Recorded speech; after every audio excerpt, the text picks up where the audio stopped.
What's going on, everybody? I am fresh off of my very first Bigfoot campout research excursion. I'm sore. I'm tired. I may have an amoeba.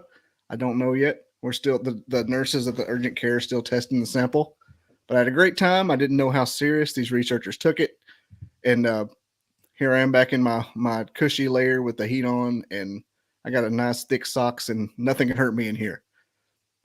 But a little bit of housekeeping. Here we've got let everyone know that we are on yergsradio.com. It's an internet radio station at yergs.com and at YouTube at Talk TV 24, and that's the Yergs YouTube channel.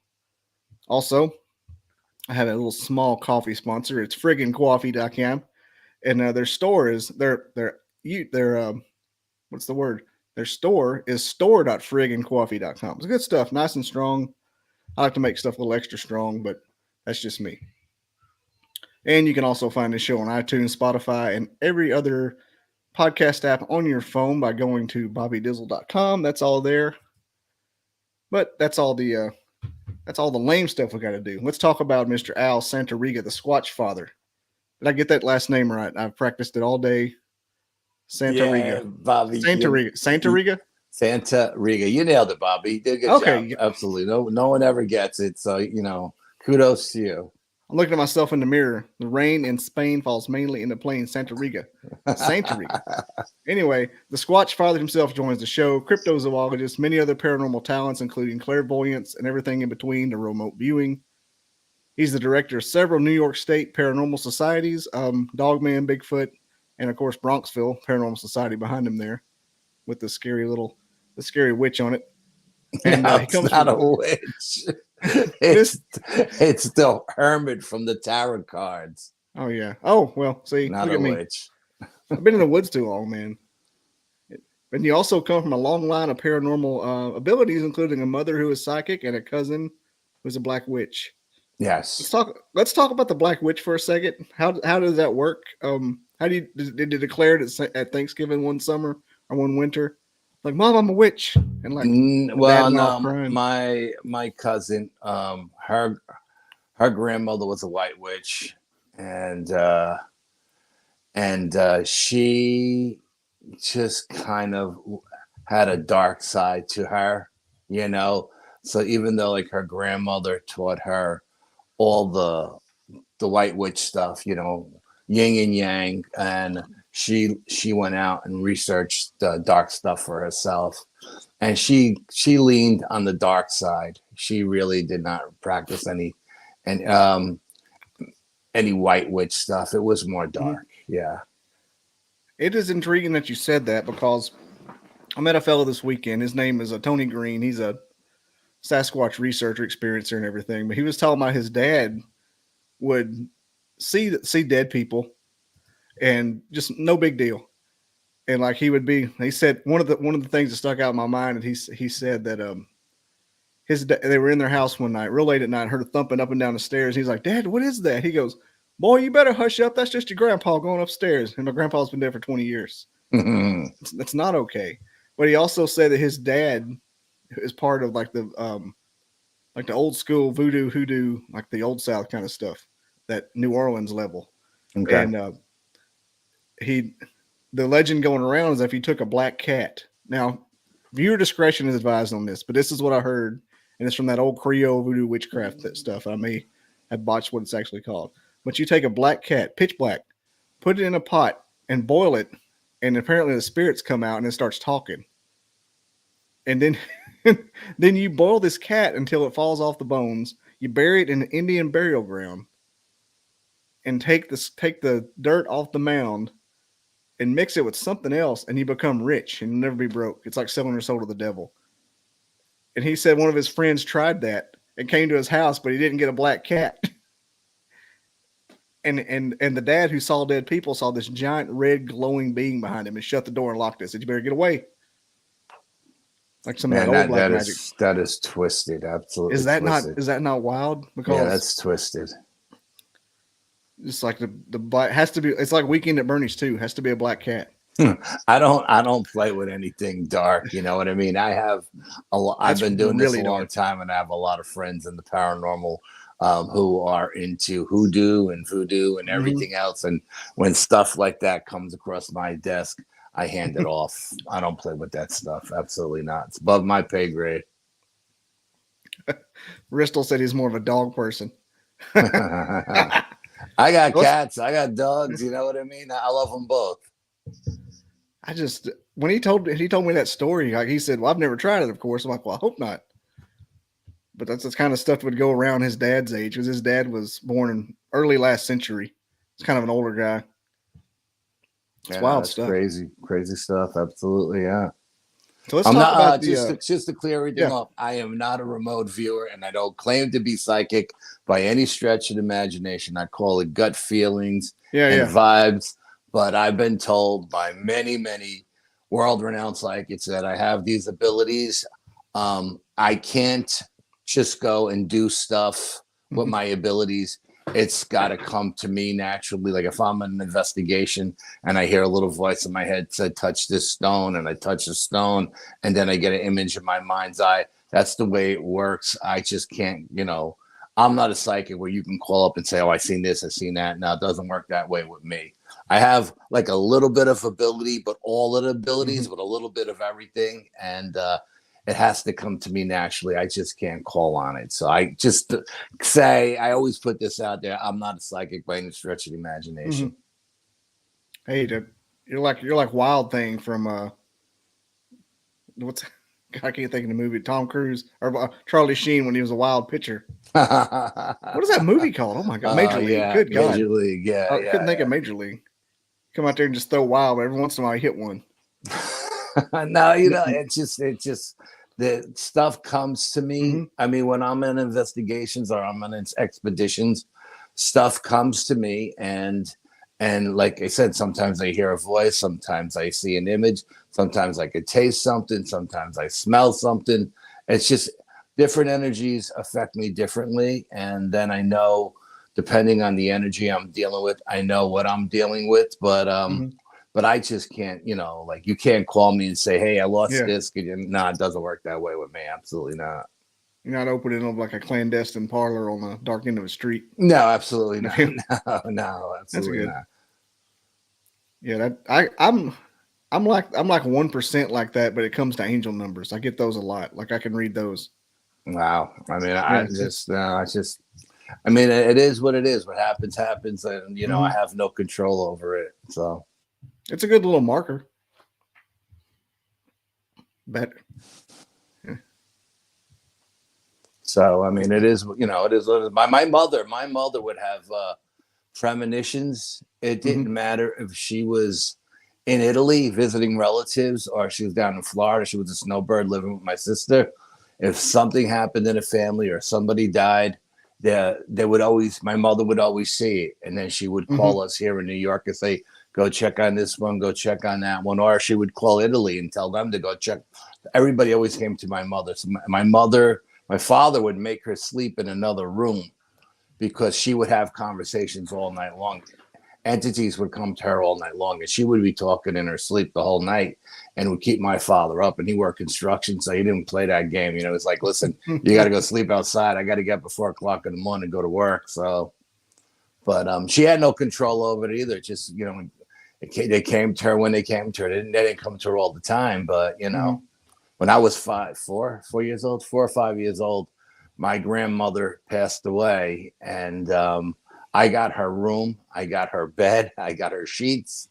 And the first week she was gone, she came to me every night and tucked me in and talked to me in Italian and told me that, don't worry, I'm just here checking on you. And the only person I could tell was my mother, because my father wouldn't believe it, you know what I mean? Because we just buried his mother. But my mother would say, it's okay, she's just coming to check on you, that's all, So that was like the first time I seen a ghost. But to me, she wasn't a ghost. She looked like she was solid, I used to see my grandmother sitting in the living room every day, you know what I mean? So that's what she looked like to me, yeah. So she was just like a regular person standing beside you. Regular person, yep, standing right beside me. That's crazy. I heard that the translucent half-bodied floating ghost thing was a result of special effects of abilities in the 60s and 70s anyway. I don't know. Yeah, I've heard. Only ghost I've ever seen, other than my grandmother, who looked like she was a solid person, was things I caught on my cameras. You know what I mean? Like I caught a grave digger in a cemetery one time that looked like he was from the 50s, and I caught something with a black cloak on, or a cloak floating across somebody's lawn coming towards their house because they were having problems there, and I was there to cleanse this person's home. And she had a Rottweiler that was standing by the back door, just going absolutely insane, and we couldn't see anything out in the backyard.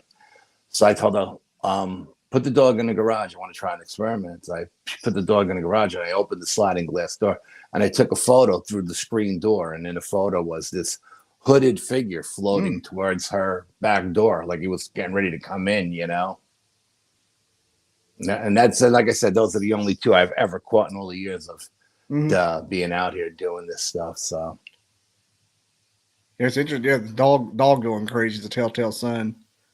Oh yeah, and she's like, "Why do you want me to put the dog away?" So because I don't want him to run through the screen door because I'm opening his door to get a picture. You know what I mean? So yeah, that dog's good as gone if you did that. Oh yeah, that dog would have went right through that screen door. Absolutely, yeah, yeah. He was a big boy. Yeah. You ever seen the video where they go to the house to babysit the dog? The owner's on vacation. Person goes to their house to feed the dogs, and the dog's running toward her in the hallway, and you see somebody walk across the hallway in the back. No, it's like surveillance. It's like a in the house, like a nanny cam almost. Mm-hmm. Yeah, and they're on vacation. Like that's the thing. And she's going over to feed the dogs, and somebody walks across the back behind the dog whenever he's walking toward him. Did the dogs react to the thing walking by him in the back? No, they were calm. They just came trotting out. It must the comments is the anecdote section, obviously, but it's like there was like a previous owner or a friend of the family that the dogs knew. Oh yeah, I mean my cats are always looking over my shoulder and chasing invisible things up and down the steps. You know what I mean? Playing with something.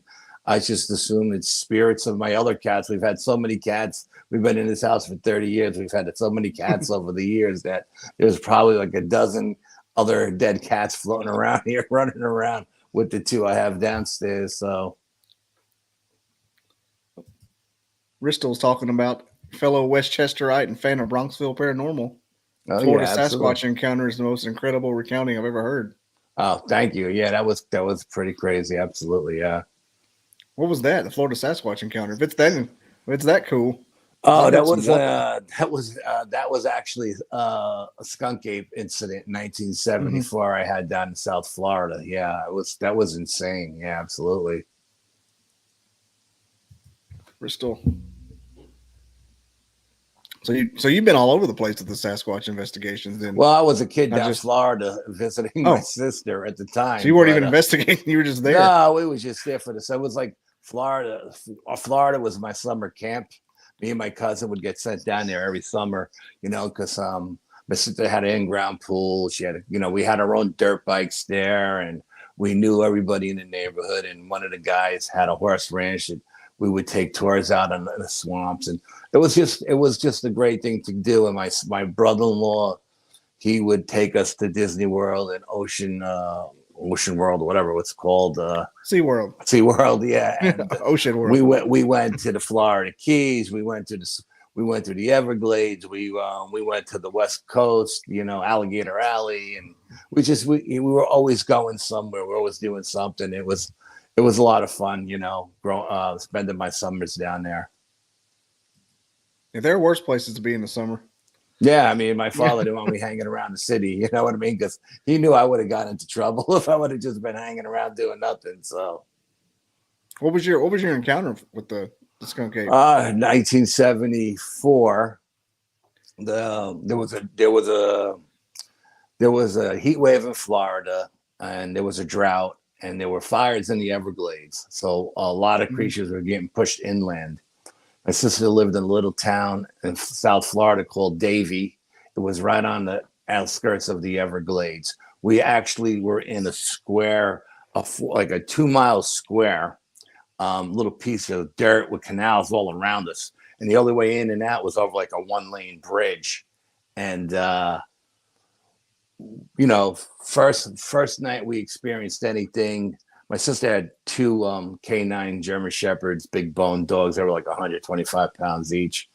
And the dogs went crazy one night. We put them in the garage. We smelled something horrible go by.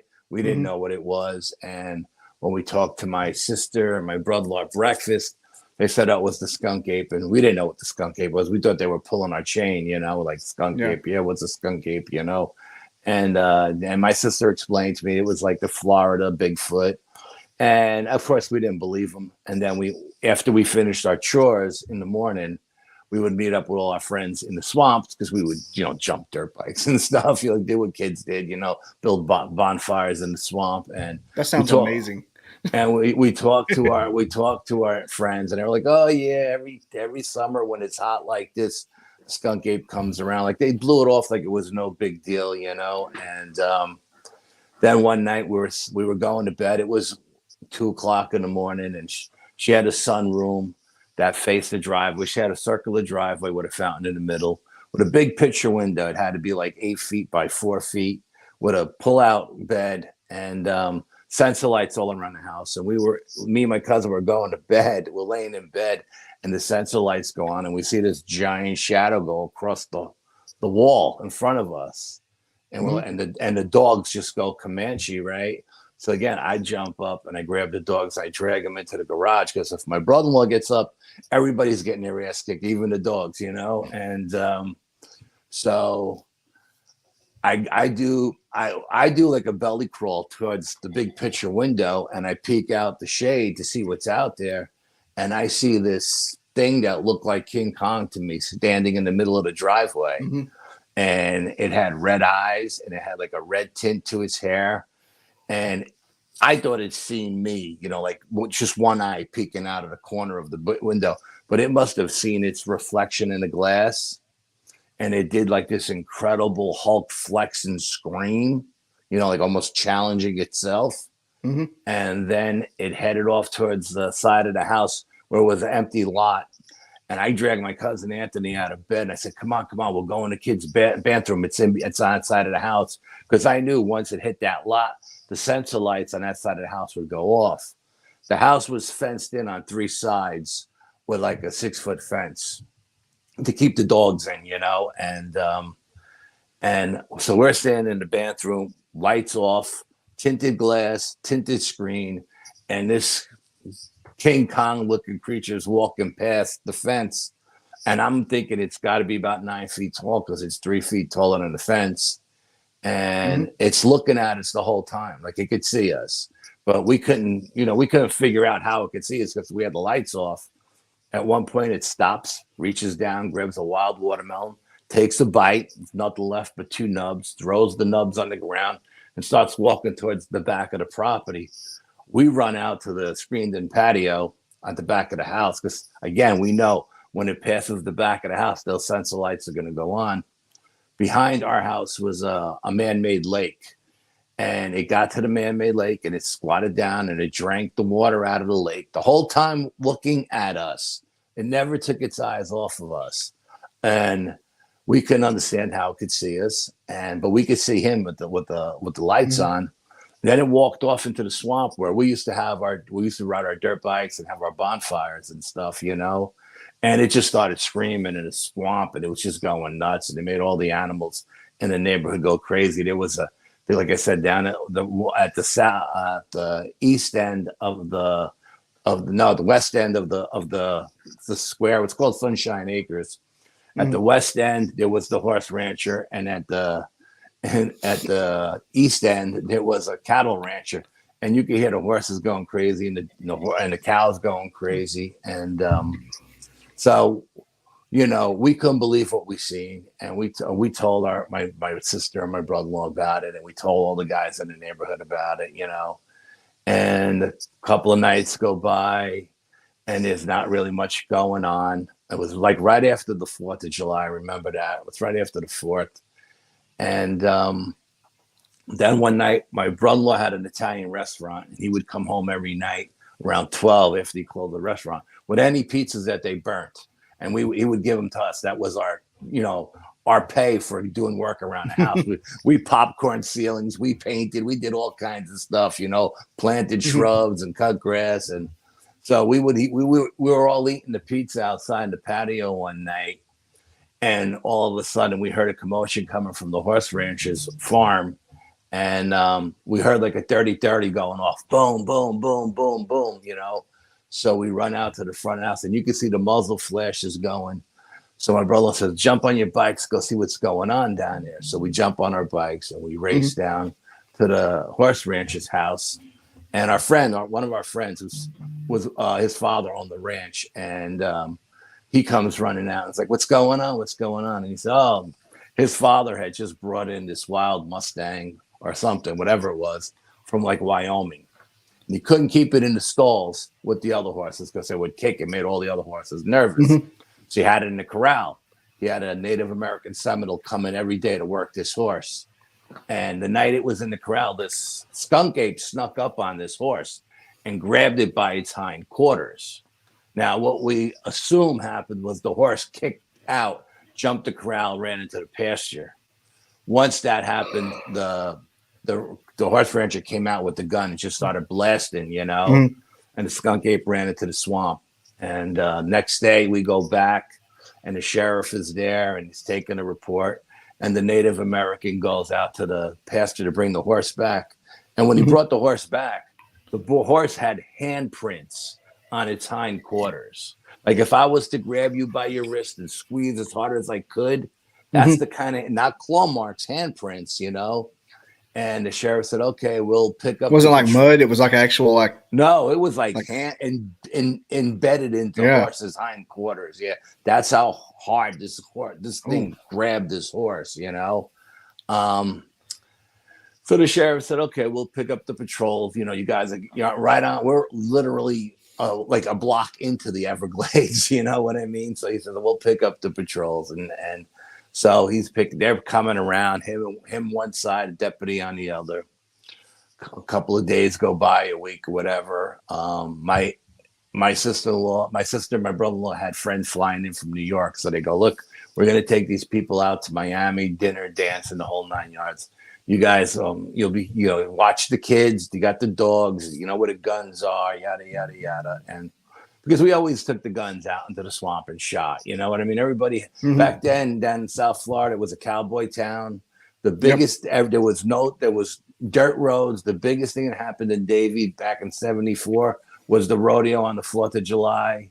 Every pickup truck had 3 rifles in the window, you know what I mean? So it wasn't common to grab a gun and go shooting into the swamp, And so we're sitting there and they come back. It's around 2:00 in the morning. They roll into the driveway. And of course, the dogs go crazy. We let the dogs out. And my sister's coming in. My brother-in-law's coming in. And my brother-in-law stops and says, any action tonight? And we said, no, it's a pretty quiet night.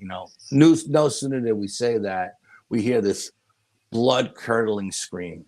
A scream like you've never heard before in your life. Scared my sister to death. She grabbed both dogs and ran in the house. My brother-in-law said, jump in the car. Let's go see what's going on. My cousin Anthony grabbed shotgun. I'm in the back. My brother-in-law opens up the moonroof. I'm hanging out of the moonroof. And as we're starting to pull out of the driveway, we see like a double barrel shotgun blast go off. Boom. So like, okay, we got to head that way, right? That's where the action is. So we get to the end of our road, and we're just about to make a right to head towards the cattle rancher's farm. And the deputy pulls out in front of us, and he's going like 2 miles an hour. And he's got his spotlight to the left because that's where the swamp was, And as everybody's looking to the left, the creature comes running out of the darkness on the right. He hits it with the police car. The police car stops dead like it hit a telephone pole. Creature goes down, takes down a school bus sign that's supposed to be unbendable to like 250 mile an hour hurricane winds, flattens this sign, just pancakes it, gets back up. And he gets back up. My brother-in-law hits it with the high beam. I'm sitting out of the moonroof looking at this thing, and it limps over to the police car and it looks right down at the deputy. and it screams, and the scream goes right through you. I mean, like a shock wave from a bomb, okay? And it does like a hammer punch with both fists right in the front of the police car, and the back of the car comes off the ground, and it limps off into the swamp. And we can see the sheriff's car like a mile away coming around one of the turns, and he radios the sheriff. The sheriff puts his lights on. The sheriff comes racing over to us, and the sheriff sees the car totaled, and he's like taking a report from the deputy, and he's asking the deputy, "Why didn't you shoot it?" Because back then they kept the shotgun between the passenger and the driver, in the front cab. Those were the days. Yeah, and he said no, the shotgun wasn't big enough, and he didn't want to piss it off. And then he's taking our statements, because we're telling him what we've seen, what happened. And the cattle rancher comes driving up, and the cattle rancher says, "You got to come to my farm. You got to see what this damn creature did to my prize bull." Now, this dude had a Brahma bull, a white Brahma bull with a hump in the back of its neck. The thing was the size of a minivan. If it was 2,500 pounds, it weighed an ounce. Okay. And I can tell you how big this bull was because I had a personal experience with this bull. I used to jog that 2 miles every day because I was into martial arts and I was training. And my cousin Anthony was more a weightlifter guy. He was big dude, and I'm jogging around the road one time, and the lady down the street opens up her remote control on her gate to drive in, and she had a big Saint Bernard, and the dog comes charging out after me, and this dog is like Cujo. He's coming, man. And down in Florida, there are no trees to climb to get away from dogs. You know what I mean? Not like up here in New York. And I'm running, and this dog is gaining on me. And the only place I can go is over this little 4-foot fence where the cattle rancher is, So I dive over the ranch.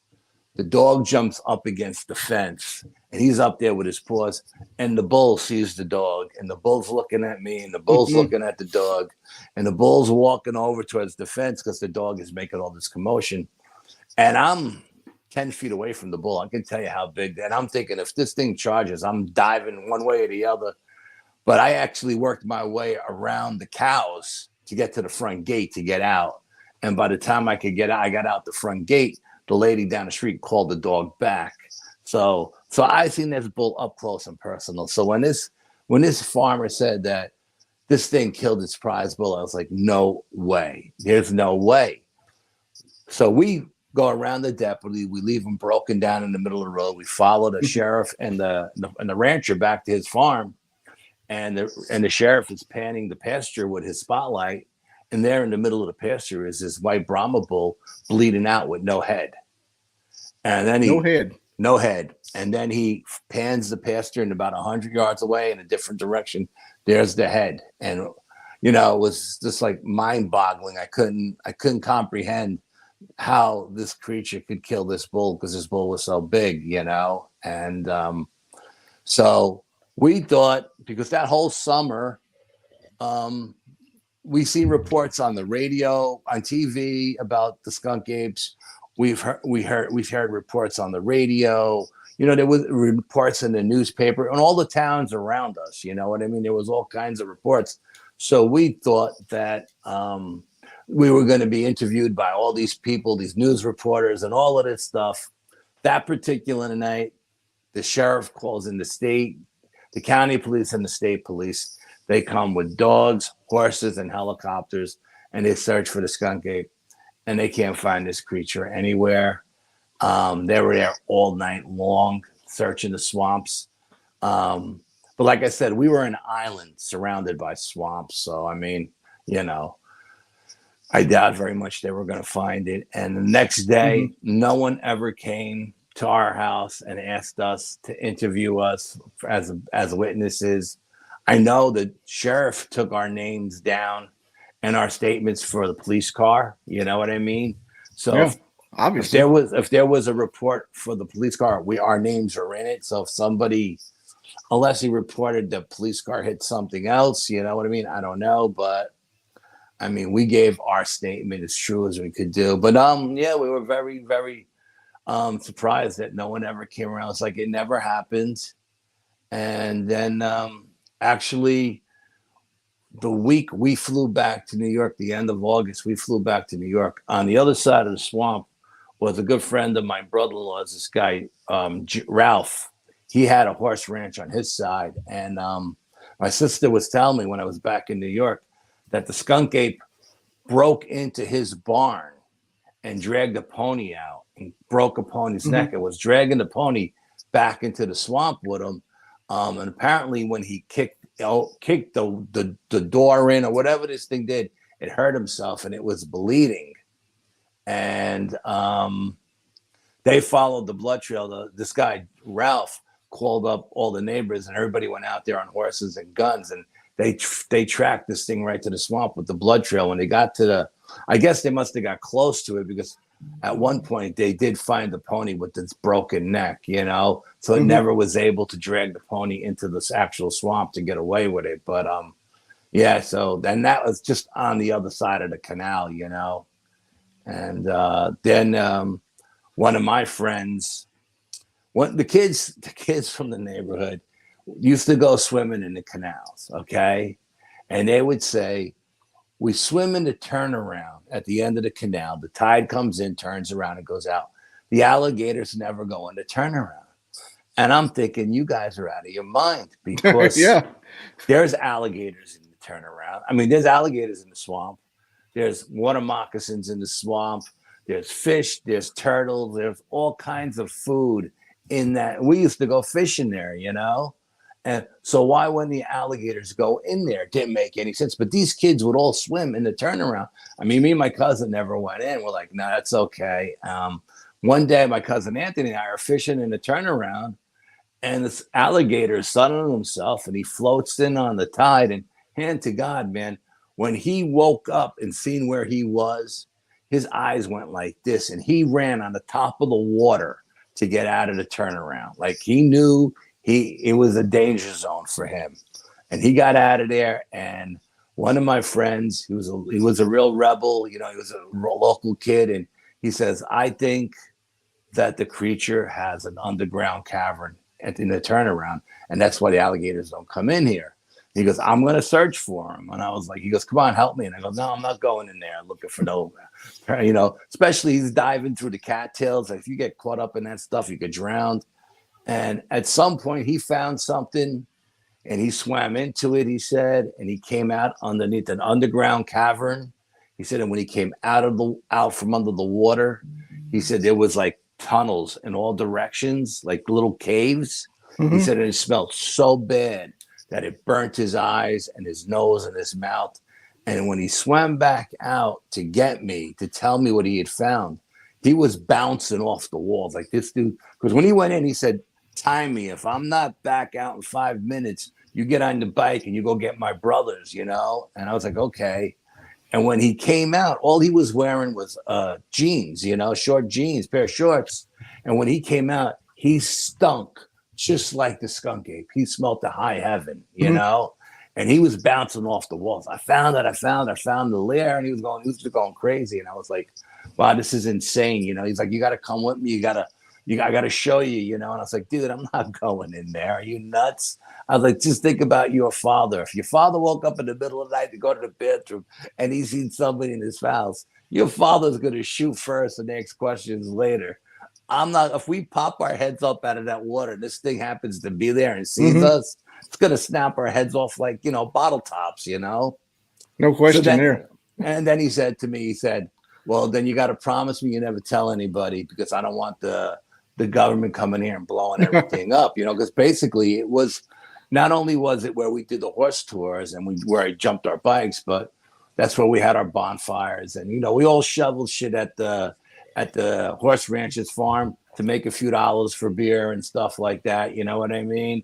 So that was our hangout. And I never told anybody. I never even told my cousin about it. Like 40 years later, my brother wrote a book and he called my sister and she's like, you should talk to your brother. He's the one with all the experiences. And then my brother called me and he was like, well, why didn't you ever tell me about it when you got to New York? And I was like, I couldn't, because if I would have told you, Anthony was going to kick my ass, because he told me, he said, if you tell anybody in our neighborhood, everybody's going to make fun of us and I'm going to kick your ass. And my cousin, he had like a back that was 4 feet wide, you know? And I was like, I didn't feel like fighting the dude. You know what I mean? So I told my best friends, of course, I told my 2 best friends who knew my cousin Anthony. And I said, whatever you do, don't mention around Anthony. Otherwise he'll kick all 3 of our asses, you know? And I just never mentioned it to anybody before, you know, after that, just to those 2 guys. But, yeah, that was a crazy experience. And this woman, Ree Merritt,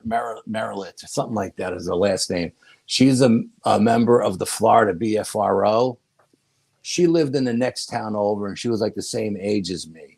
And her father had a business in Davie. And his father would go home and tell their family, because like I said, they lived in the next town over. And she heard all these stories, you know. She was the same age as me, the same year, and her uncle was a cop on the town, on the next town over, on the other side of us. Man, what was it called? I can't think of the name of it now, but was it Marie Dumont? Yeah, something like that. Is that her name? Ree Dumont? Yeah. I think it's not Dumont. Mont something or another. Yeah. And, kind of a little lady. Yeah, she's like a retailer or something. She sells houses or something on the side. But anyway, I've had her on here before. Had you had Ree on? When you said mid Florida, yeah. Oh yeah, Ree's phenomenal. She put this thing together for me on the BFRO, because she seen my report on the Florida Skunk Ape Museum, and she called me and she put this thing together for me on the BFRO thing, where she actually had the picture of Sunshine Acres, you know, like for an aerial view of it. And she said, okay, the horse rancher was here, the cattle rancher was here, the swamps right now, it's all just, you know, it's all dried up. They built all houses and everything. But and she put like all the sightings from 1974 in South Florida on my thing to validate what I was saying, because all of this stuff was happening around me, you know. And she told me that her uncle was a cop in the next town over, and they would get calls for peeping toms, you know, and they would go to investigate these peeping toms. And when the cops would come around from both sides of the house and hit it with the flashlight, it would be like a 7-foot skunk ape. And when they hit it with the light, it would run off and dive into the canals and swim away. And did she tell you that the uncle has 2 books? I don't think she talked about that. We saw a lot of pictures. Oh, she said her uncle had 2 books. The official report that they gave the cops handed in, and the unofficial part of actually what happened. And I think the last time we spoke, she said she was trying to get those books from her uncle so she could put a book together on all of those reports back in the South Florida, back in the 70s and stuff. So had 2 accounts, official and unofficial. Yes, it was the peeping Tom, you know, 7-foot black man looking in the window. And then when they actually got there, was the skunk ape that was actually looking in people's windows and stuff. And yeah, she was amazing. She did such an amazing job. She went above and beyond the call of duty for me. I love her to death. You know, she's just a sweetheart. I messaged her just now, see if it was the same person. Could be more than one Marie in Florida. No, it's Ree, R-E. Oh, Ree. Oh, Marie. No, it's Ree, megalith or monolith or something to that nature. She's a tiny little woman with black hair. She's a real estate agent in real life, but she does the BFRO thing down in South Florida. She's a sweetheart. And then she hooked me up with Sevilla Irwin. And Sevilla did the rendering of the creature that I seen for the BFRO. Yeah. So did they ever go back to look for the caverns? Like, has anybody been back there? Oh, I mean, not seems that like that'd be easy to prove.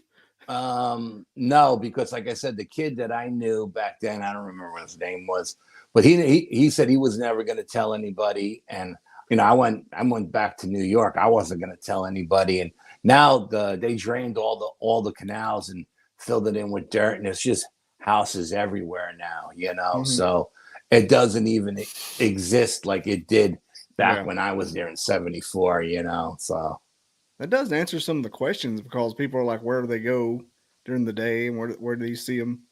And the cave system is one of the big hypotheses.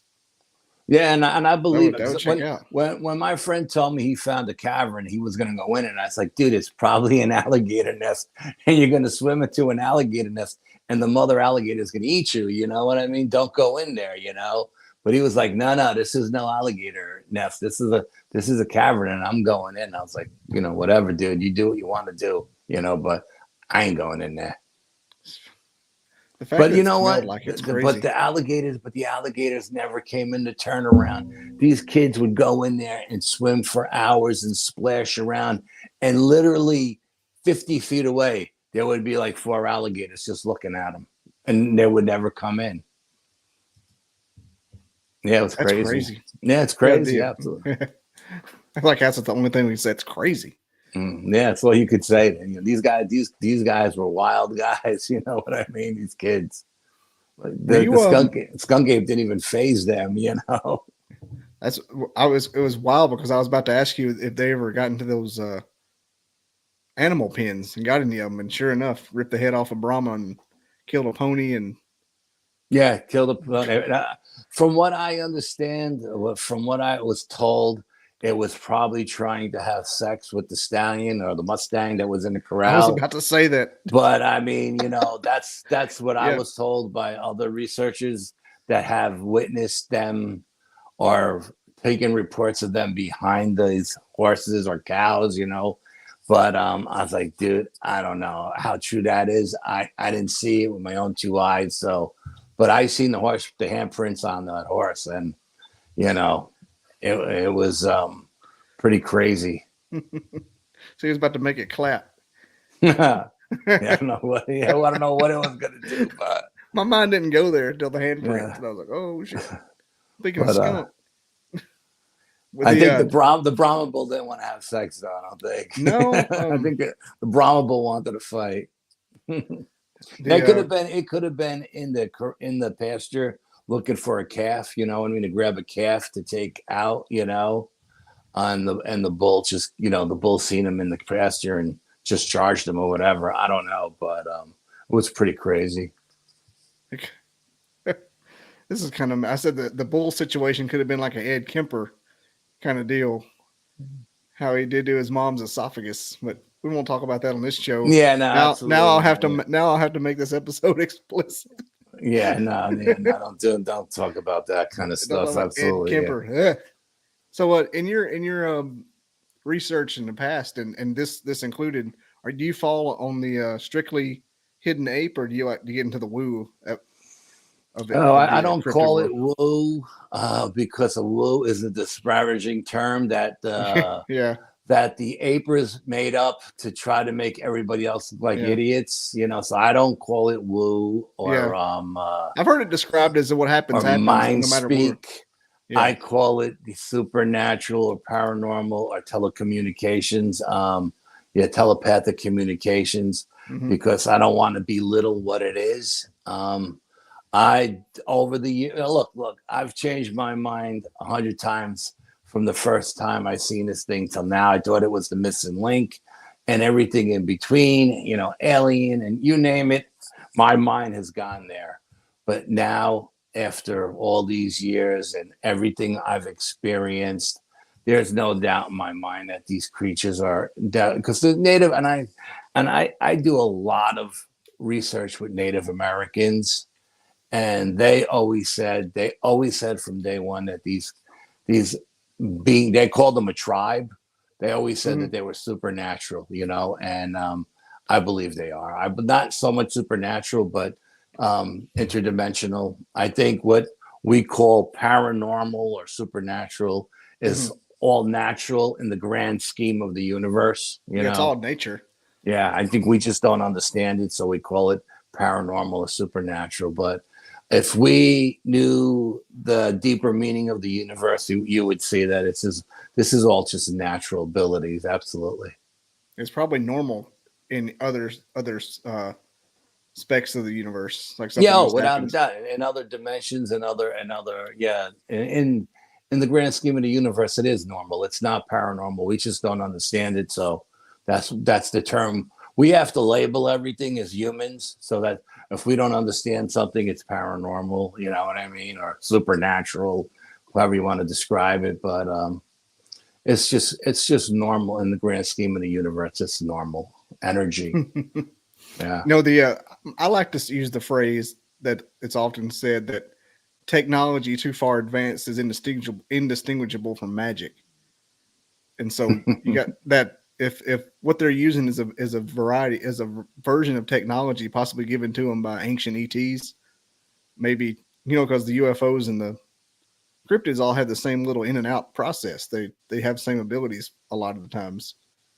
It's all connected. It's yeah. all connected. I mean, I don't care if you're talking again, and this is something again that I changed my mind on from day one to now. I went from everything being individually different to everything as far as I'm concerned, whether it's ghosts, ETs, or interdimensional beings, whether they're cryptids or other things. It's all connected. It's all has to do with, consciousness and vibration and frequencies and energy. It's all about that stuff there. Absolutely. Have you ever had any overlapping experiences if you're out on an investigation where you were maybe looking in a graveyard and a Bigfoot walked up kind of thing? I've heard that happen a couple of times from a couple of different people. I was actually in a slave cemetery one time and all by myself, and everybody else I knew was down the street at this mansion, like a 1700s mansion that had been had something to do with the American Revolution. And I went into the slave cemetery, and on my way there, I had to walk. I parked my car at the mansion, then I walked about, quarter of a mile to the slave cemetery to do my own thing. And I seen a lot of deer grazing in the meadows and this, that, and the other thing. So I didn't think anything of it.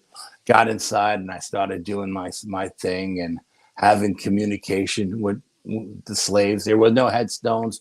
There were just like cobblestones as markers, and you got several of those around here, same way. And I'm surrounded by this wrought iron fence. And as far as I know, the woods around me go straight out. I just thought it was flat and went straight out. Didn't know any better at the time because it was pitch black. And I'm filming with my thermal imager, and I hear something crashing in the woods, and I'm looking at it, and I see this thing running from tree to tree to tree. And I'm like, what the hell is that? And I'm just looking at it, and then it jumps, and I just thought it jumps forward, but when I went there during the day, I could see that it was like a bowl kind of thing, and this thing was up above it and then jumped down into the bowl, and it crept up on me. And at one point it was literally on the other side of the fence behind a tree, and I'm standing. You could have reached through the raw iron fence and grabbed my leg and pulled me through, you know what I mean? And I'm standing there trying to figure out what the hell I'm looking at, because now it's like belly crawling up to me. And I thought it was a Bigfoot. I thought it was a Bigfoot. And I was like, oh, wow, we got a Bigfoot. Bigfoot came out to check me out, and I'm looking at it and I'm looking at it. And then all of a sudden, the spider senses started tingling and saying, a little voice in my head said, you should back away from this fence. So I backed away from the fence, and I had an 18-inch machete on me because I kept it in the car when I went squatching, and I knew I was walking over to this thing. It was in the woods and I was by myself. So I kept my machete with me, and I pulled my machete out of its sleeve, and I was walking over to get put all my equipment together. And I started walking back towards the mansion where everybody was. And that quarter mile was the longest walk of my life, because I felt this thing was following me, paralleling me in the woods, and all I had was this machete. And when I got back to my car, which was still parked, like the driveway for the mansion was so long that my car was still like a quarter mile away from the front door in the woods. And I put all the gear in. I put my machete and stuff in the house, in the car, because I wasn't going to bring it into the house. And when the next day, when I went and I reviewed the thermal imager, you could see the way it was moving. It wasn't actually a Bigfoot. It was a dog man, and it had so much worse. And it had belly crawled up to the tree right on the other side of the fence from me. So when I went back to that cemetery during the day, because I wanted to see what that area looked like in the day, that's when I found out that it wasn't a flat field, that it was actually like a bowl shape. And this thing was on top of the bowl, then it jumped down into the bowl and went from tree to tree to tree, and then it belly crawled up to the tree that I was standing on the other side of it. So, once I realized what it was, I was like, holy crap, man. And I was here by myself, and I was like, damn, that was close. That could have been bad. Those dogman encounters are never positive. Yeah, well, I'll tell you right now, man, if something would have grabbed my leg, that arm, its arm would have came off, because I would have took its arm off with that machete. You know what I mean? I wouldn't have been playing any. Even if I would have cut my foot off, I would have took that arm off, because it wasn't, nothing was dragging me on the other side of that fence. Yeah. Roger says the more he's learned, the more he agrees with Al. Everything's connected. Absolutely. Thank you, Roger. And it's interesting you say that, because, I was just on that expedition camp out this weekend. More of a but you didn't go out at night, dude. No, listen, listen. I'm going to squatching. When you go squatching, they are nocturnal. They're more active at night. You have to go out at night. During the day, you may run across a scout or something like that, but when you go out at night, they're moving around. They're hunting. You got to go out at night, man. You got to go out at night. But I was going to say, it inspired me. I'm going to take this channel in another direction because of it. I'm going to, all my guests are going to be, what does this area of their paranormal have to do with the Bigfoot dogmen phenomenon? And I've had like paleontologists on too. And even nice. they're like, it's not in the fossil record, but it's interesting how the stuff that we know exists wasn't in there either. And so it's like a double-edged sword for them. They're just as interested half the time. Oh yeah. So all my guests I got going forward are going to be like, I'm going to try to find the relevancy and the interconnection. Yeah, I'm very lucky in the sense that I have 3 nieces who are all federal park rangers, and they work in different parts of the country. So I get a lot of unofficial reports, whether it be Bigfoot or Dogman and stuff like that. I'll get a call, hey, Uncle Al, yada, yada, yada. And I'm like, okay, very cool. And I got a nephew who's a Marine major, and he's in charge of a helicopter squadron. And whenever he sees UFOs and stuff, he'll call me up and say, hey, Uncle Al, you know what? We were going from South Carolina to Florida, and we had these orange balls of light following us, and so I get all kinds of inside stuff, I'm lucky that way.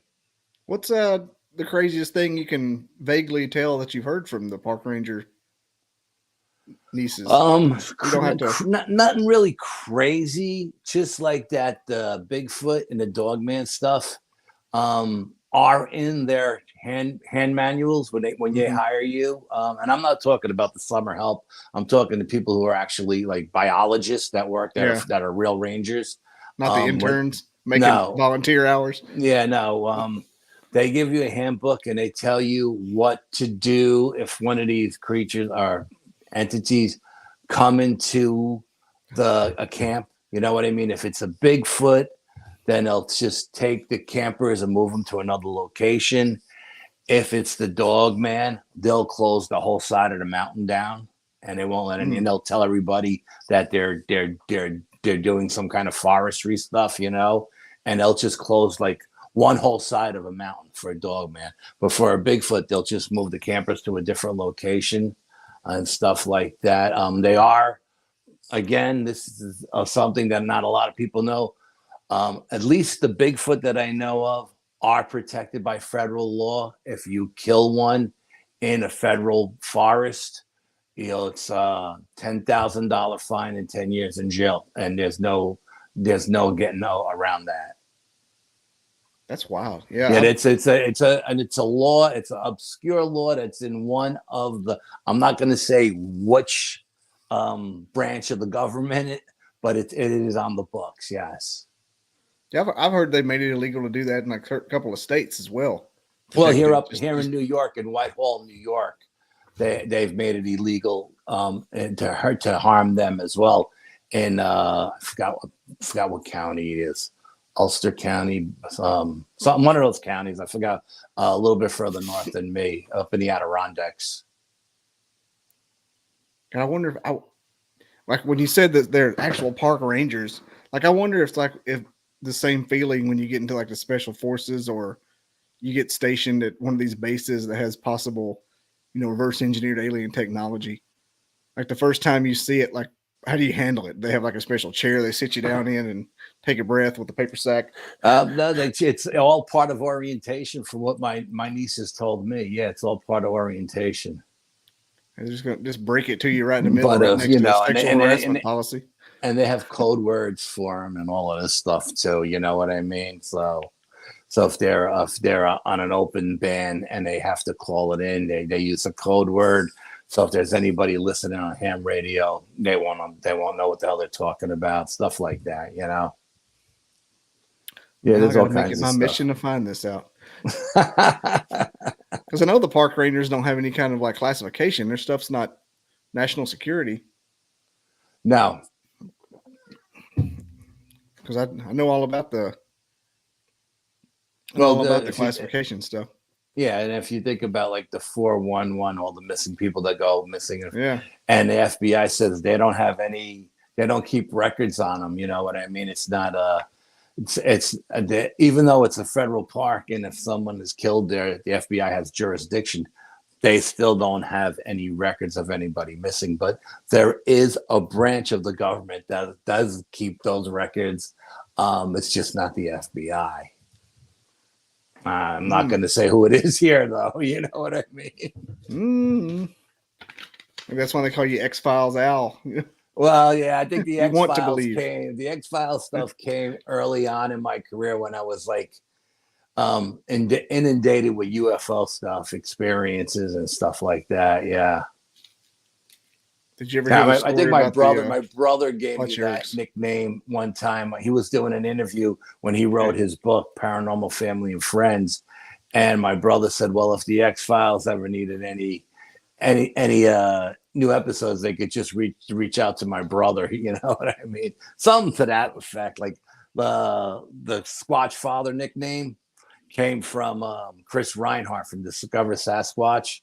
Was doing his show one night, and first time I did it, he called me the Godfather, and then the second time he changed it to Squatchfather, and then all the guys that I hang out with just jumped all over it and ran with it, and that's been my nickname ever since. Hey, Brian said you both were called the Squatchfather at one point. Oh yeah, Brian says that all the time, but I'm not going to get into this debate with Brian, because Brian can't let this shit go. He was so much fun.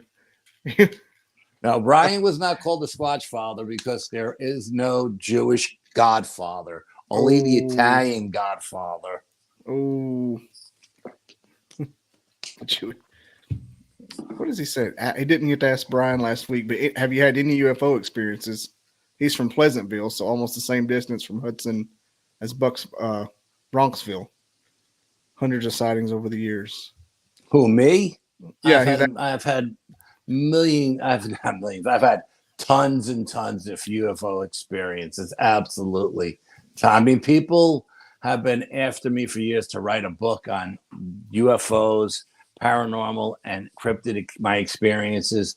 But I'm not an author. I don't write. I can barely spell my name, and I'm going to keep my stuff for me. And that's all. Like I said, Brian's been after me for years to write a book, and I'm like, no, I'm not writing a book. I don't even put my stuff anymore out on our pages, because I used to write reports up, and people would steal my shit and use it for themselves. So I just did 3 investigations the last 3 weeks. One was on Friday the 13th. There was a solar eclipse, and it was 1% of the moon. We were out on a Bigfoot expedition 4 miles deep into the sacred site where I go, and it was a crazy night. Then I went on a ghost investigation to the cemetery, and that was crazy. And then I was out on October 28th, where there was a lunar eclipse and a full moon, and that was even crazier than Friday the 13th. And I really haven't discussed anything with anybody yet, and I haven't looked through any of the evidence. the video or the audio or anything like that. But the stuff that happened in those 2 expeditions were just off the charts, absolutely off the charts. Insane stuff. I imagine so, especially with that solar eclipse. It's got to do something. If a full moon makes everything go ape shit, what's a solar eclipse do? Yeah, it was crazy night, man. It was, like I said, I've been out in the woods on 1% of the moon before, and we were in between 2 Sasquatches that we pissed off because they couldn't get back to where they wanted to be because we were in between them, and they took it out on the coyotes. There was a large pack of coyotes in the woods that night. And they started killing the coyotes, and they were just smashing the coyotes against the trees and throwing them against the rocks, and the coyotes were going crazy. I had a coyote run for its life. Now, coyotes up here in New York are big. They're like German shepherds. And this coyote was running. It was barreling down at me, but it was looking over its shoulder to see who was chasing it. And it hit me so damn hard and set me flying. He went flying one way, I went flying the other, and I hit a tree and I dislocated my shoulder. And I had to lean up against that tree and put my shoulder back in place because all the guys I were with that night just ran. I told them, you can't run, don't run, but they were all city guys, and they all just took off running in all different directions. And then I just hiked out to get, and the coyote just got up and kept running, but we pissed these 2 Sasquatches off in so bad that they must have killed a dozen coyotes that night. They were so mad at us, but I'm just grateful they took it out on them and not us, that we all walked out of there in one piece. Did you go back and look for the bodies of them? Like for the coyote? No, fields? Because I had to go to the emergency room to get my shoulder looked at. Yeah. So your arm's numb. Yeah, my arm was in pretty bad shape for a long time because of it got really, and I hit that tree pretty down. I was lucky that I hit the tree with my shoulder and not my head. I would have cracked my head open. Yeah. Were you hearing the roars and stuff from them? They were just going crazy. They were we knew we were in between them. There was one down in the holler, and we were on the Appalachian Trail, but we were on a high trail, and there was a high ridge to our west, and there was another one on the high ridge, and we could see eye shine with our night vision goggles, and we could smell a funk coming up out of the swamp, out of the holler, and we knew we were in between them, and I don't know if they were paralleling us or if we just happened to all be walking at the same pace, because when we got down off of the ridge and we got down into the swamp where the coyotes were, the woods just exploded. And like I said, it was 1% of the moon that night, so it was pitch black. So, if you didn't have your headlamp on, you couldn't see 2 feet in front of you, you know what I mean? So it was a crazy, crazy night. None of my friends from the city ever came back out with me again after that. Yeah, that's one good way to get them run out of there. Yeah. Did you do anything to get them started, like to entice them to come towards you, or they just naturally started following you? I knew that we were in between 2 of them, and I didn't know if they were triangulating. They were hunting in the I had a feeling there may have been another one way ahead of us up front, maybe a couple 100 yards ahead of us. And they may have been hunting in a triangular formation, or they were following the coyotes. If the coyote pack was huge, it was like a 20 dog pack, you know what I mean? And once we got down the ridge, and it was like a goat trail. Once we got down to the ridge, we got down into the swamp. That's when all hell it blew up. Everything. I just think all 3 of them came running in from different directions, and they grabbed these coyotes, and you could just hear them getting smashed against trees and thrown against rocks. And it was horrible. It was just horrible. And I'm telling everybody, don't run, because you don't know where the hell you're running to, because it's pitch black. And no one has ever been on this trail but me. And everybody just took off running south, because that's where the car was. The car was south. So they all ran south. And eventually I hiked my way out to the car, and we all met up at the car, but yeah, that was a crazy night. Absolutely crazy. Yeah, there's nothing else out there that's going to do that to something the size of a coyote. Yeah, and especially a pack that big, you know. I mean, Yeah. we were out the week before and we see, you know, a bull moose in the swamp. But a bull moose is not going to do that to a pack of coyotes, you know what I No, it mean? can't. It can't Yeah, I pick it up. mean, maybe a couple with his horns, throwing them here and there, but not just these things were being swung like someone was using the coyotes as a baseball bat up against the tree, you know? It was, yeah, I mean, you could just hear these things yipping and crying and bones breaking, and it was horrible, just What horrible. state was that in? New York. Upstate New York? Okay. Yeah. Yeah, Appalachian Trail. I guess it does run through there. It goes to Maine. Oh, yeah, it goes from Maine Yeah. down to Georgia, absolutely. Yeah, there's this actual footage out there right now, or sound of a bunch of raccoons cutting up, and you hear all of a sudden a quack like a Louisville Slugger, and then all of a sudden they shut up. Yeah, no, I mean, sound like that. I've had stuff come through my yard. I've had squatches walk through my yard. I have 100-acre wetland across the street from me, and I have 100 acres of woods behind my house. It used to be apple orchards, you know, and they come through. They come through once in a while. They'll come out of the swamp and across the apple orchards, and every now and then they'll leave me something. They'll leave me a stone on my fire pit, like a quartz crystal stone or something. But I did have something one night.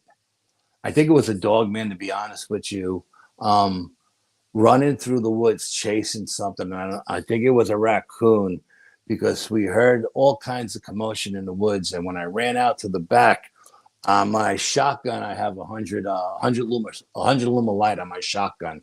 I keep a pistol grip shotgun by my bed, and we heard all this commotion, and I grabbed the shotgun, I hit the flashlight on it, and I ran out to the backyard to see what the hell was going on. And I seen what looked like a raccoon run up a tree, maybe 100 feet away from me, to my neighbor's yard. And I heard something trying to pull that tree down, like trying to pull. And when I hit it with the flashlight, the light, whatever this thing was, it absorbed the light. The light didn't light it up. It absorbed the light. And then I seen the eye shine, and it turned and it ran up the hill. And I seen, and it didn't run around the trees. It ran through the trees, and it just knocked everything down. But the way this thing was built was, it was built more like a dog, you know, standing on its hind legs, than a lumbering Sasquatch. You know what I mean? Because I think if it would have been a Sasquatch, it would have just not tried to bend the tree down to get the guy. I think it would have just ripped the tree out of the ground. You know what I mean? I heard they can climb as well, so it could have just went up. Yeah, but the tree was too small for something that large to climb. It was like a little, like a yeah, tree it was only maybe 6 inches in circumference, and been easier for it to rip it down. Yeah, it was just trying to bend it down. Yeah, and like, I think if it would have been a Sasquatch, he would have just grabbed it and just pulled it out by the roots. You know, I think it was a dog man, and I think which, when I hit it with the flashlight, it was enough for it to turn and head back up deeper into the woods. And, you know, whatever was up in that tree, and I'm almost positive it was a raccoon, survived the night, I think. It's interesting you say that about the light part absorbing into its hair, because it's like, that's a big thing with the clear medulla. Yep. Of the hair, how it reflects like a polar bear. Yeah. So you saw it firsthand. That'd be wild to look at, almost like some kind of military grade camo. But you can't. It's like, it's a stealth. Now I keep a 1500 lumen flashlight by the bed, because 100 lumen is not enough. You know, that's, what I mean? That's like it's like having an iPhone flashlight. Yeah, yeah. But no, I mean, how far away? Oh, maybe I would say 100 feet at the most. Yeah, it was close.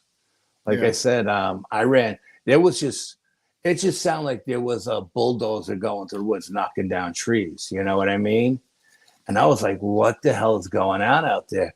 So I grabbed the shotgun, I chambered around, I put the flashlight on, and I ran out on the back deck to see what the hell was going on, you know? And when I hit the area, my neighbor's got like a giant, like a 6-foot cinder block wall that he uses to burn. It's like a burn pit, you know? And this thing ran up the tree that was along that wall, and it went straight up, and I seen it going up the tree, but it was moving so fast. and it looked kind of gray and brown to me. So I'm thinking it was a raccoon. But whatever was on the other side of that wall was taller than that 6-foot wall and was trying to bend that tree like it was going to shoot it like a slingshot or something, you know, until I hit it with the light. When I hit it with the light, it turned and I seen the yellow eyes. And that's what made me think it was a dog man because of the yellow eyes, you know, but not that I actually seen a dog man, but I seen something that had yellow eyes. And like I said, when I actually ran to the edge of my property, which my wife was freaking out because she's like, don't go out there, you know? And I ran to the edge of my property. So I got to within, I would say 50 feet of it. And I had the flashlight on it, you know, because I wanted to get a better visual of what the hell was in the yard. And I could see it running up the mountain because I'm at the bottom of the mountain. And I see it running up the mountain, just knocking trees down as it goes. And like I said, it just had that shape like a dog man. Yeah. And I was like, wow, that's crazy, you know? You know, 10 years ago, you never heard about the dog man. Now it's every third sighting. It's getting crazy. Yeah, well, you know, more frequent. Yeah, I mean, everybody, we could blame Vic Cundiff for that, you know what I mean? But yeah, no, I mean, it's you know, there's more than just Dogman out there and Bigfoot, and you know, they're like they call this thing the rake now. When I was young, it was called a ghoul. Now it's a rake, whatever you want to call it.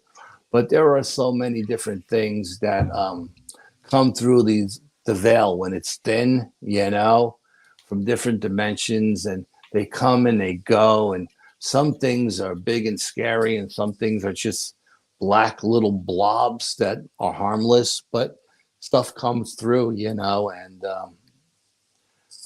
just crazy shit happens. Yeah, it makes you wonder what the well, we already discussed it, but what the government knows about if their technology is 50 years beyond what we can imagine. Surely they can at least detect an opening in it and see the things like it is Stargate style. They know when something or is about to open, and I'm sure were able, like I always say, all these energy weapons that the government creates, whether it's light or sound or anything like that, they don't need those weapons to kill us. You can kill us with a stick. You know what I mean? Those weapons, those exotic weapons, are made for other things, not for us. And I truly believe that's why they created these weapons. You know what I mean? Yeah. Everything else you just opened up. You kind of gave me an epiphany there. Everything else the government does and tries to achieve is just enough to mitigate risk and stuff. You know, that's like their main objective. But when it comes to weaponry, they just keep pushing like balls to the wall to the end of the earth. Like CERN. I guarantee there's 4 or 5 CERN somewhere around here. That's not the only one. Yeah, absolutely. There are a lot of mini CERNs colliders. Yeah, but they're mini. They're not as big as the Hadron Collider in Switzerland, but there are a lot of them in the United States and all over the world. To be honest with you, absolutely, yeah. Like, you know, I know they've been working on teleportation since the early 2000s and finding the fourth dimension. They've been working on it a lot longer than that. Yeah, that's just when I since the 50s. They've got to have it by now. Oh, I'm sure they do. Yeah, I'm sure they do. And all this nonsense with rockets and everything that they make to go to the moon and these ships and everything. There's all this fuel that they burn to go to. I'm sure that's just to keep us peons, you know, to entertained. You know what I mean? Just showing us doing the sleight of hand over here. Yeah, yeah. And I kind of think that we've been to other planets in some capacity, even if it's. I'm sure, if not 2 other planets, close enough to read their makeup and to know what we as humans would need to survive, to go there and visit. You know what I mean?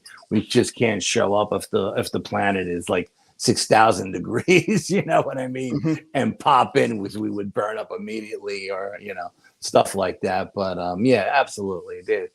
they know so much more than they'll ever tell. And you know, I guess it's better to not know than to know, because a lot of people would really lose sleep at night worried about something they got no control over. I don't worry about shit I got no control over. You know what I mean? I kind of like to know something. I deal with the shit I can control, and even that's a pain in the ass. You know. Yeah, So, I try to ignore half of that. No, we're not going to get started on CERN. Absolutely not. Yeah, no. I don't want to talk theory and conjecture because that's Brian's gig.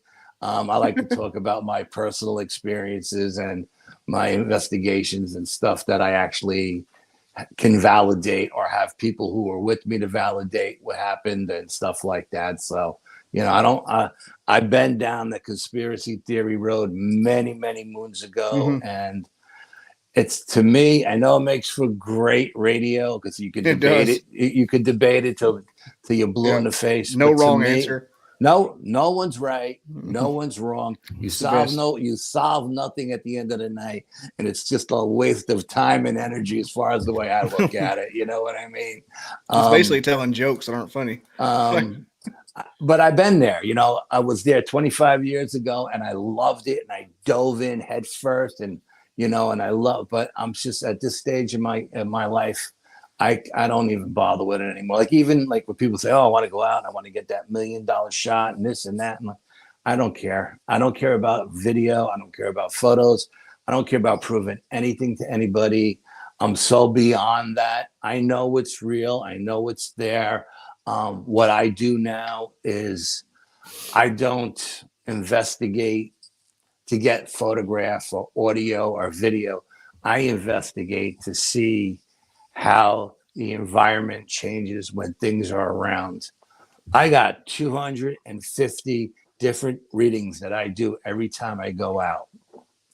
And I go by that, and I see what I can play with as far as rituals that will change those readings, and what doesn't change the readings. And that was why I felt so strongly about going out with 1% of the moon and a full moon, because I wanted to go through all those readings and see how everything changed, and what changed what, and what didn't change what. And that's my whole game now. You know what I mean? I even, like when people started bringing in like all this ghost hunting equipment into the cryptid field, I've been doing that since day one, because the equipment I had was the equipment I had. I'm a working fool, you know what I mean? I'm not independently wealthy. So whatever I have for ghost hunting, I use for everything, you know? So, again, did you know they overlapped when you started? Absolutely not. I believe it's just the opposite. I thought everything had its own little box that fit in, you know? But I was totally wrong, you know? But started using that ghost box, and all of a sudden they were talking. Whoa! Like I said, I've been using all of that equipment this whole time. You know what I mean? Everybody is so concerned about video and photographs and audio and stuff like that. Getting $1 million shot, man, I could care less. I could care less about those photographs. I could care less about the audio. What I care about is how the energy changes. It's all about energy, man. Let me tell you, it's all about energy, you know, and consciousness and frequency and vibration. That's the key. That's the key to everything. You gotta get your mind right too. And I also like to throw in intention. Intention is big. There you go. Yep. Intention is a big thing. If you go into any of these investigations with bad intent, you can put yourself in harm's way. As a matter of fact, I was speaking to a guy I know just the other night who actually seen a shadow figure walking by his door back and forth. He was a professional guy, works at a hospital, and he was talking to a patient, and he seen a shadow figure, and he wanted to open the door to get a better look at the shadow figure. But what he didn't realize when he did that was, by opening the door, he invited the thing in. And when he invited the thing in, it took over the person he was talking with, and it changed that person from a happy-go-lucky guy to somebody who wanted to rip his head off. You know what I mean? Mm-hmm. And he called me and he said, "What did I do wrong?" And I said, "You invited it in." I said, "Leave that door closed. Leave. You don't know what that thing is. Leave it on the outside. Don't invite it in, you know." But So you vampire. Rule number one. Live and learn. So that's rule number one of vampires, man. Don't let them in. Hey, I would tell everybody, if you're sitting in a house or a room and you hear a knock on the door, don't open that door. Look out the window to see who's at the door. If there's nobody there, keep that door closed. Don't open it and go outside, because you just let something in. You may not even see it. And I tell people all the time that go out squatching, especially I know a lot of guys who are just strictly Bigfooters, you know, and they go out into the woods, and I tell them, protect yourself spiritually as well as physically, because there are so many different entities in the woods that you could bring home, a hitchhiker, an attachment that could be so dark and so vile that you have to protect yourself spiritually as much as physically, you know. So I can't emphasize that enough for people.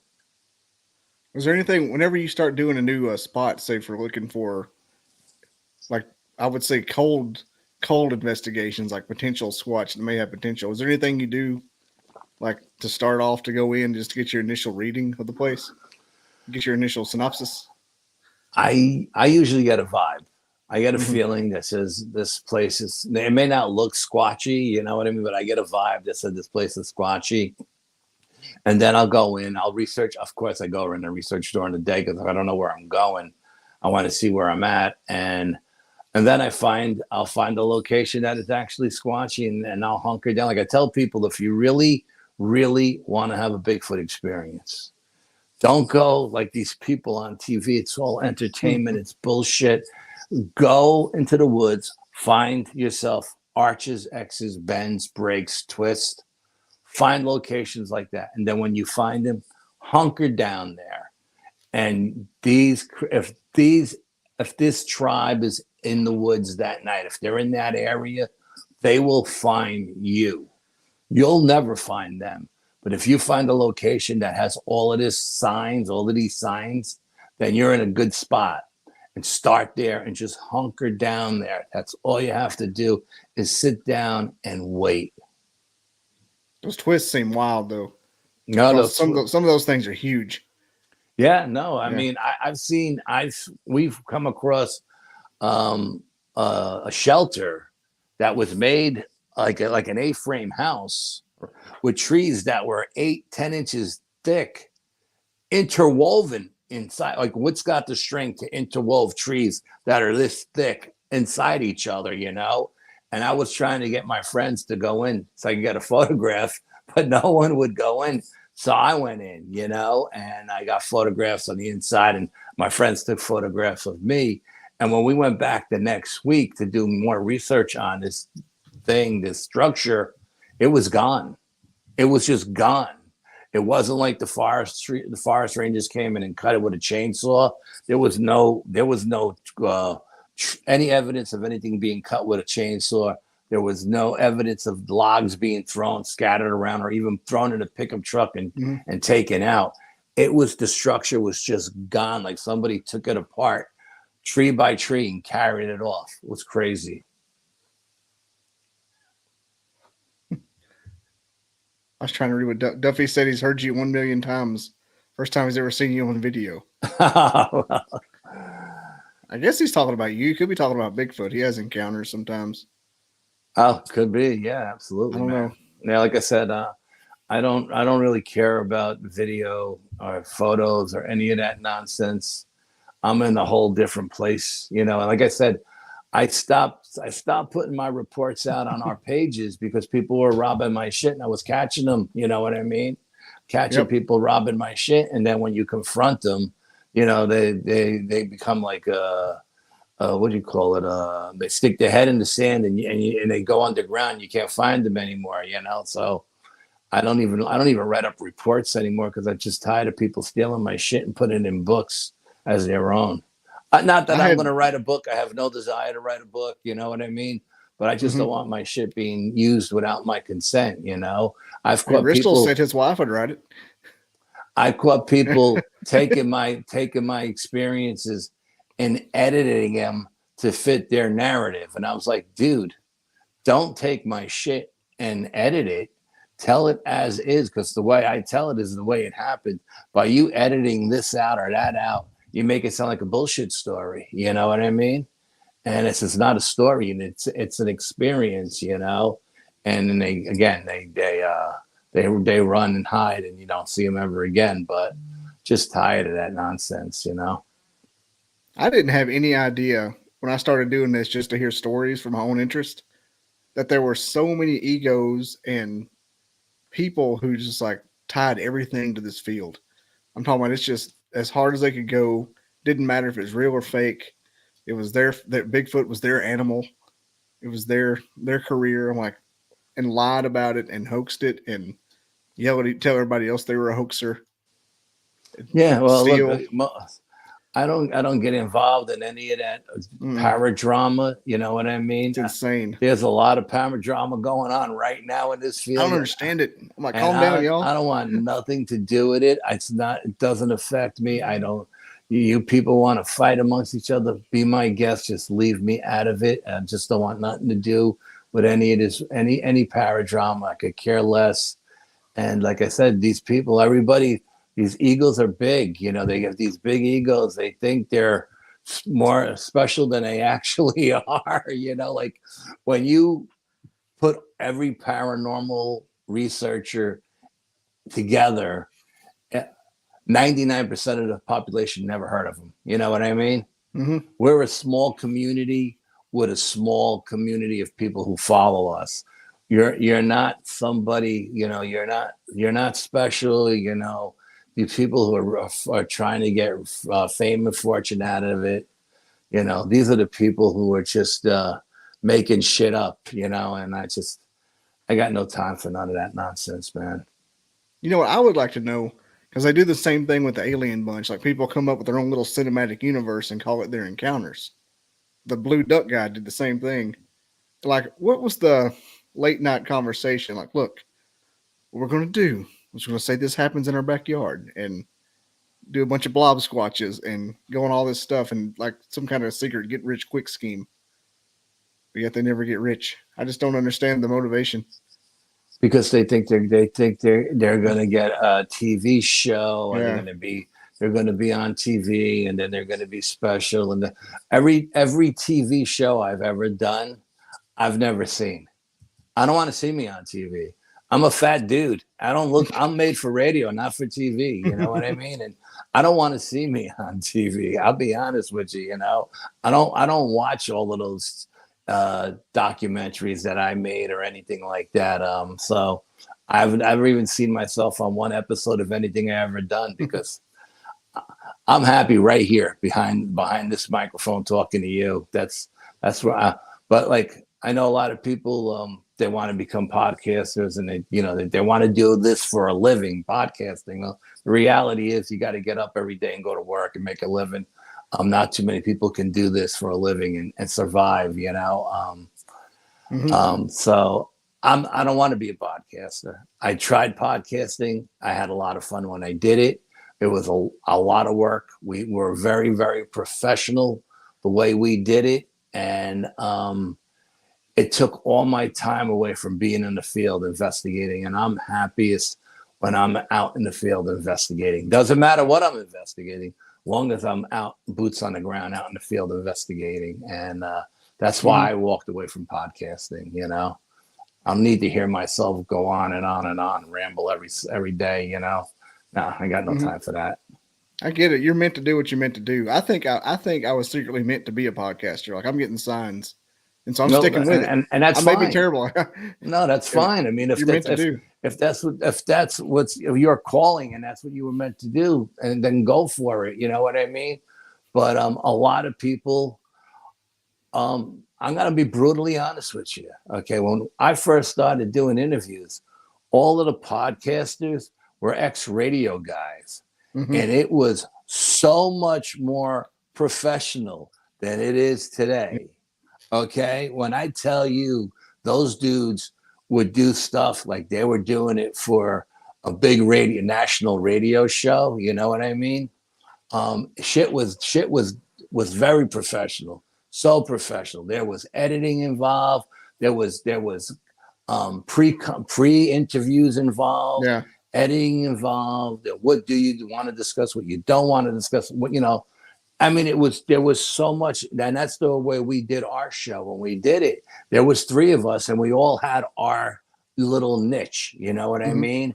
And everybody, but it's when you do it very professionally like that, it's time consuming and it's a lot of work. It's people don't realize, like people who take the time to do these shows and edit everything and polish stuff up and clean stuff up, and it's time consuming and it takes a lot of work. And I mean, the podcasting, not that I'm bad mouthing podcasters, I'm just saying that after COVID, everybody became a podcaster. Yeah, they did.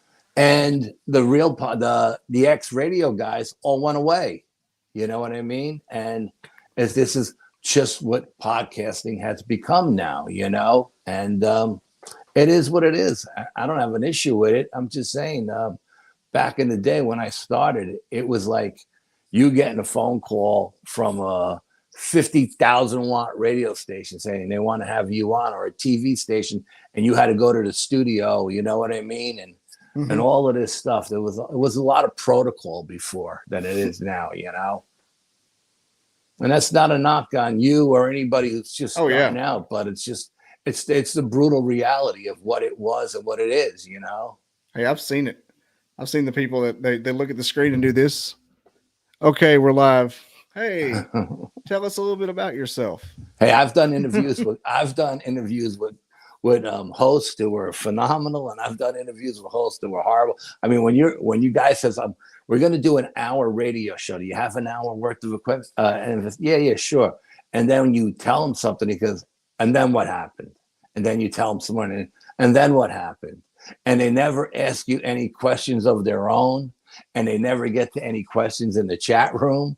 That hour's worth of material dwindles down to like 15 minutes. You know what I mean? So you better have enough shit to cover that hour, because if you got someone who's not asking you questions and not taking questions from the chat room, what you think is an hour's worth of material is really only 15 minutes, so. Yeah, it's interesting you say something like that, because when I first started, I would get to 40 minutes and just be like exacerbated. And I'm like, because I'm scared to death. Now here we are sitting at $1.30, and I thought it was 40 minutes because I practiced like 3 or 4 times a week and got my chops a little bit better. Yeah, no, I mean, and the more, and of course, the more you get, the more you do it, the better you get at it. You know what I mean? Like anything else, the more you practice, the better the better you get at it. But there are people out there that no matter how much they practice, they never get any better. You gotta really like hump it to get anything here. I mean, just snail's pace. Cryptid said people are delusional. Even if they get a TV show, it doesn't pay anything. Yeah, well, I mean, it all depends. I mean, it depends on how successful the TV show is. Hey, Encrypted, I've done a lot of like independent market research. Like my whole table is covered in. Here's a sheet with all my favorite podcasts and what they have on different platforms to kind of see what I need to. Because I'm a real analytics guy. I would be Brad Pitt in Moneyball if I were a coach. I got promotions in jiu-jitsu because I would watch what days they gave promotions on, and I would tick how many weeks went by in between promotions and stripings, and that's when I would shoot for that. And sure enough, I'd hit it every time. And they're like, "Don't you just go and enjoy it?" I said, "Because I can't fucking do that. I gotta know the goal. I can't just do something. I get anxiety. I don't want to do it if I don't know what the light at the end of the tunnel is." Yeah, no, I'm not that way. I'm not that analytic. I just roll with it. You know what I mean? Whatever happens, happens. It's just. I mean, I'm so on most things I am, but when I'm trying to accomplish something, I will always want to know like what benchmarks might do something. It doesn't have to be 100% concrete, but I gotta know what I'm shooting for, because if it's just like a blind, if I'm looking for a light switch in a warehouse, I'm like, where is it? Yeah, no, maybe in the middle. When we did our radio show, when we had our podcast, I was so anal. man, I had all my I's dotted and all my T's crossed. And Mm-hmm. for every guest that we were going to have on that week, I had 2 people waiting in the wings in case somebody bailed. You know what I mean? Yeah. I was like insane, just insane with just Yeah. being anal like that. Yeah. So, and is there any questions in the chat room or whatever? You got any questions or? Yeah, we had Wendell ask if you've ever made contact with him, but you gave the skunk ape question earlier. Okay. And Ristel also asked that we talked to Brian whenever we talked. I say last week, but it's probably been 3 months. I can't even remember. The rock chambers over in New York. If you stone chambers, if you have any opinions on those. Oh yeah, the ancient stone chambers are definitely what you would call it, portals. They're all portals. Yeah, absolutely. They're all built on ley lines, and there was one particular group of them that is built in, how do I put this, in a location of high strangeness. Okay, Mm-hmm. everything in this forest, from Bigfoots to dogmans to UFOs, to entities coming in and out of the chambers with hoods and red eyes, all of this stuff. But the crazy thing about it is this chambers, the ley line that these particular chambers are on, there's also a Tibetan monk on that ley line, temple, and Really? a Christian monastery on that ley line as well. So whoever built the stone chambers knew about the energy lines, and so do the Tibetan monks and the Roman Catholic Church. Yeah, those 2 things weren't built there by mistake. You know what I mean? And they're right in this line of what all these chambers in this one particular area of high strangeness. So the ones in New York line up with ones in Tibet?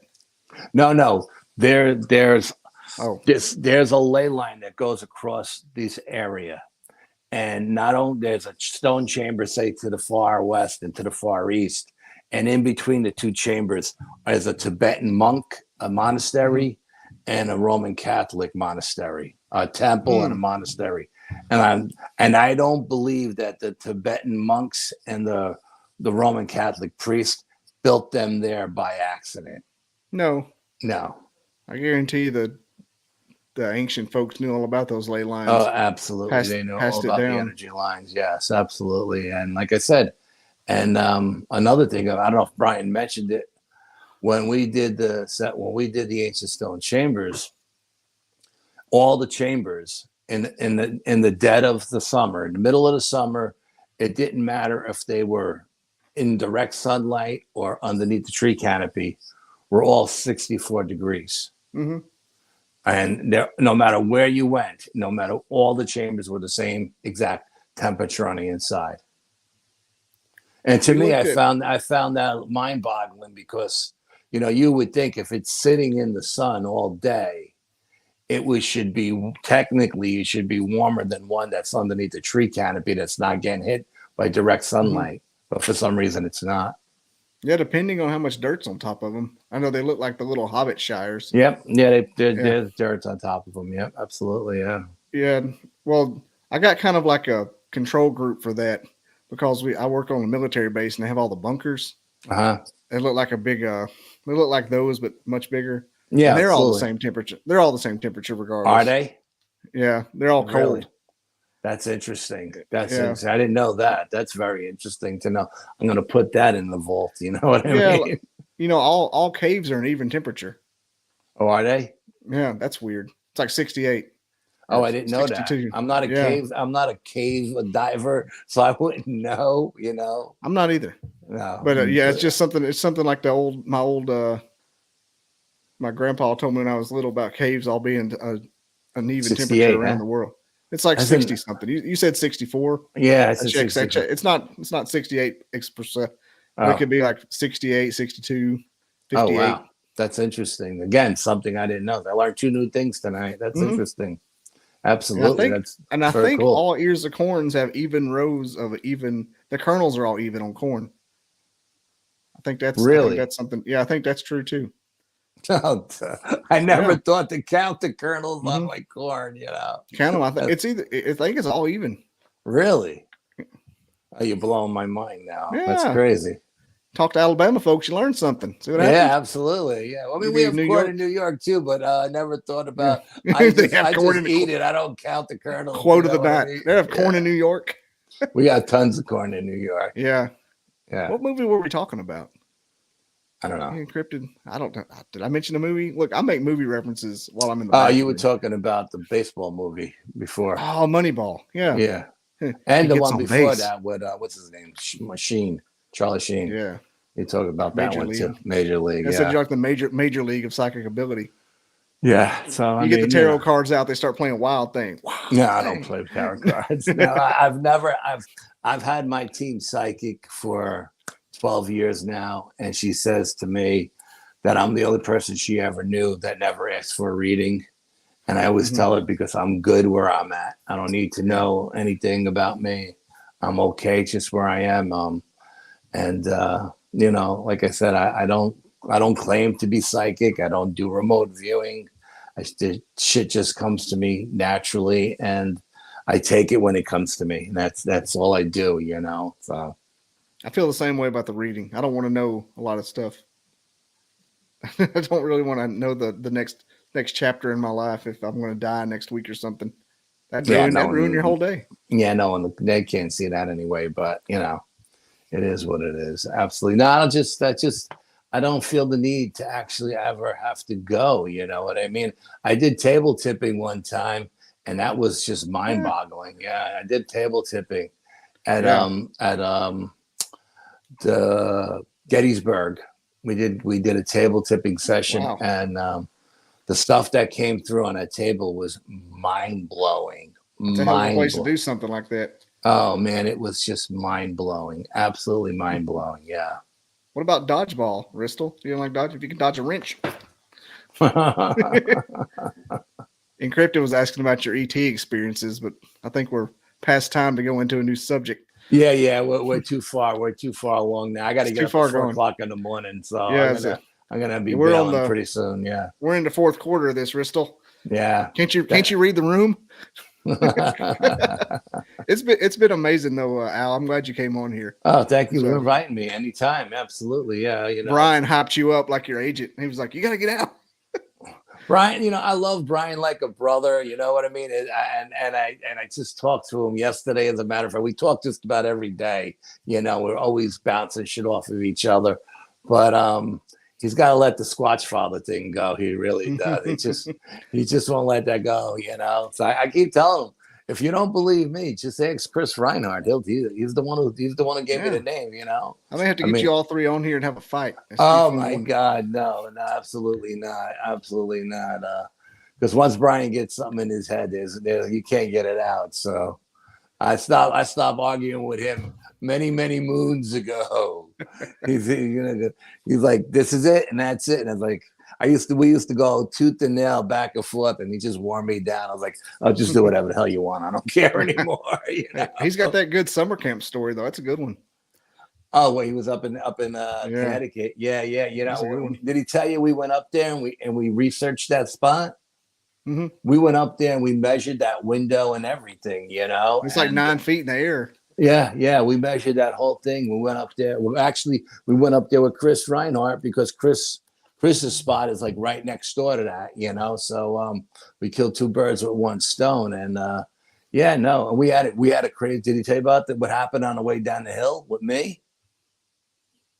Maybe he was walking behind me, and something invisible ran through a bush in front of me. I seen the bush move, and then it hit me on my shoulder and like let me flying back. And Brian's like, "What?" Did he mention that? Yeah. And Brian's like, "What the hell just happened?" And I was like, "Dude, something just ran by me and bumped me." You know. And he was like, "I can't believe it." He goes, "Thank God I was here to validate it." I was like, "Yeah, good thing you were here because." I didn't see, all I seen was the bush move in front of me. And the next thing I know, my shoulder's getting bumped back. And I was like, what the hell was that? And the story about him taking a piss in front of a dog man. Yeah, that night I couldn't get him. I couldn't get him to get in the car to save his own effing life. All I wanted him to do was get in the car, and I was going to just turn and park on the other side of the street. I wanted to put that street between us and it, and my car between him and it. But he's like, if I get in your car, I'm going to piss my pants. I was like, well, then don't get in my car. You know what I mean? Then you got to piss here, you know? And he pissed for like, it seemed like that piss took 15 minutes. I was like, oh my God, get in the goddamn car. I was like, dude, get in the goddamn car. He described it as the Austin Powers piss. Yes. He wouldn't. I was like, I swear to God, it was the Austin Powers piss. I kept telling him to get in the car. I kept telling him I was going to leave him. And he kept telling me, you're not going to leave me. What are you going to tell my wife and kids, you know? And at one point, when I never took my eyes off of the creature, never, okay? And when that creature went dark, every fiber of my body said it went down to its belly and it was crawling to Brian. And at that point, I did the only thing I could do was get in the Jeep, back it up as close to him as I can, and whip open the passenger side door and put that door between him and that creature. You know what I mean? Mm-hmm. And at that point, he got the goosebumps, and he knew he was in harm's way, and he jumped in the car, and we did a Dukes of Hazzard, and we got the hell out of there. Yeah. Mm-hmm. But I couldn't get him in the car to save his life. I'm like, dude, get in the effing car, you know. You can't hold it. Oh, how long is it going to take us to get across the street? Like 2 seconds? You know what I mean? Mm-hmm. I just wanted to put some distance between us. And he just was like, I got to go right now. I was like, oh, my God, dude, you're going to get killed because you have to take a piss, you know. It's crazy. That'd be a way to go. Those of you that want to hear the whole story, listen to my Brian Bowden episode a couple weeks ago. It's called something high strangeness. Yeah. Anyway, I gave Brian the nickname the Paranormal Professor. Yeah, Sir Brian Bowden. Now I call him the Paranormal Professor because he knows everything about everything. You'll have to listen to the Brian Bowden episode, Encrypted. It's called High Strangeness 101 or something. It's with Brian. He's got his little face on there. It's cute. All right, Al. I'll let you go. I know you're an hour ahead of me, even though we just fell back last night, and it feels like 1 a.m. right now. And everyone watching on yergs.com, that's on there. Check it out. And TV Talk TV 24. And this has been Al Santariga. Santa Mushroom.